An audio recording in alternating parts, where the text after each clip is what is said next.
Tonight we're showing some hunt day finds that got really lucky on over the last couple days for the Bourbon Club and for myself, starting with James E. Pepper. Let's hear the story. Welcome to the Barrel House. Tonight it is Happy Hunt Day, and we hunted and found some James E. Pepper along with some awesome other stuff that we'll get into. So we're gonna pop this, let it breathe, put it in. We're gonna do one. Oh, let me get a fresh glass here. We're gonna do one neat, and we're gonna do one. A little bit of a pour there. This is, I believe, once again, I don't have my eyes. Ah, found him. All right, James E. Pepper. This is 107.8 proof. So the other ones I'm going to pull out here, I'll start talking about why. I'm going to tell the backstory on this, and then we'll just kind of taste it and show some other stuff while we're drinking it and letting this kind of get a little flavor and open up. So James E. Pepper is Colonel James E. Pepper, born in like 1850. Third generation whiskey distiller. His grandfather's stuff goes all the way back to the Revolutionary War, 1776. He used all his recipes. He opened his distillery in 1880, and he was famous in horses. He was an industrialist. He was a bigger than life guy, had all kinds of money. And he was the first person to actually do the ribbon over it to seal the bottle in the late 1880s so that nobody could counterfeit his bourbon or refill it. Once the paper was broken, he knew that somebody had gotten into it. He was the one that pushed, advocated, and got the Bottle and Bond Act of 1897 passed for all bottle and bond bourbons so that they would be controlled. So that's pretty cool. So we're gonna go ahead and try a little bit of it. Oh wow, boy, holy cow, what a nose on that. Well, I'm sifting through that. Brown sugar, kind of maple. Wow, vanilla caramel. Ooh, man, does that have a lot going on. So while we're doing that, we'll show another hunt day find. Everybody's doing copper and cask. This isn't like a hunt day. I wouldn't say that it's really hard to find. I haven't seen this one yet. I've gotten a couple of single barrel picks of copper and cask, really good stuff. They just came out with a 7-year. That's got a nice color. That's got a good deep color to it. I'm not gonna open it right now, but I just want to talk about it. This is only a $44 bottle. 7-year, 126 proof, I believe.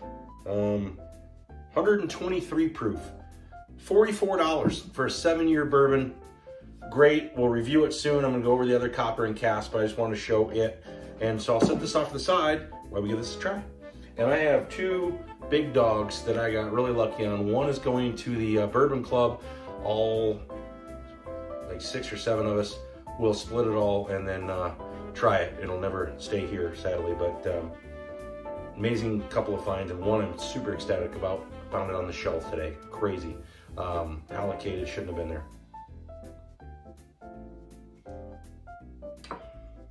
Oh wow. That's good. Well, that's got some nice flavors. Of course, it's gonna be, there's some rye spice there. Yeah, slightly peppery. And like I said, I'm getting a light, not as much maple syrup, but a light brown sugar, almost like caramelized, candied almost. Yeah, definitely a little bit candied brown sugar. I've never seen one of these. Same thing. Walked into a liquor store and they had one bottle just sitting on the shelf. I've looked for it for a long time, so got really lucky on this one, and really fair price. Was really excited about it. So I got one sitting here. We're gonna try it in a second. So let's go ahead and show the next bottle that I got on hunt day. Frank August. Now, I've talked about Frank August. I love Frank August. I have a small batch, as you can see right back there, of Frank August that I love. It's one of the smoothest bourbons I've ever tasted. Real basic label on it and everything, but the bottle is beautiful. The lid weighs a pound. I mean, this thing is amazing.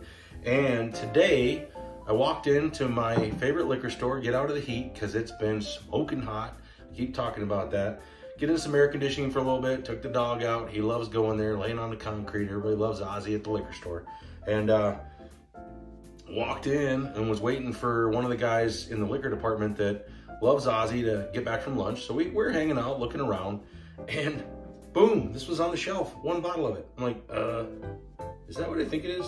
What is that doing there? So I put my eyes on again real quick to read everything it says, because they don't do it like everybody else. It's just a basic bottle, and you think, how could that be good?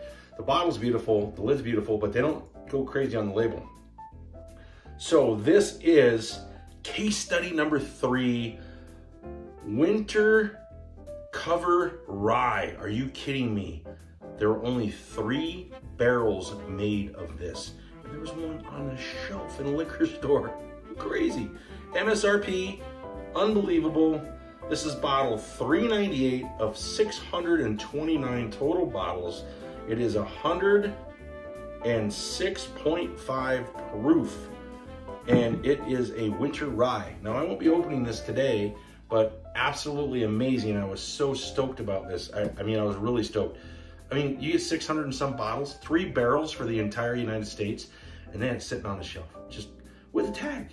They said, well, we got 2 bottles and just put it up on the shelf. I'm like, okay. I mean, I knew of it, and I didn't think I'd ever get one. That was just blind luck, lottery ticket day, just trying to get out of the heat. But it gets better, and this is for the Bourbon Club. So we'll put this off to the side. We're not gonna sip this, and we're gonna do drum roll and show you the last bottle, and then we'll be doing a tasting on it in probably September with the Bourbon Club once we get to the fall and football. Oh, that pepper's fantastic on ice. Boy, that opens right up. That is smooth.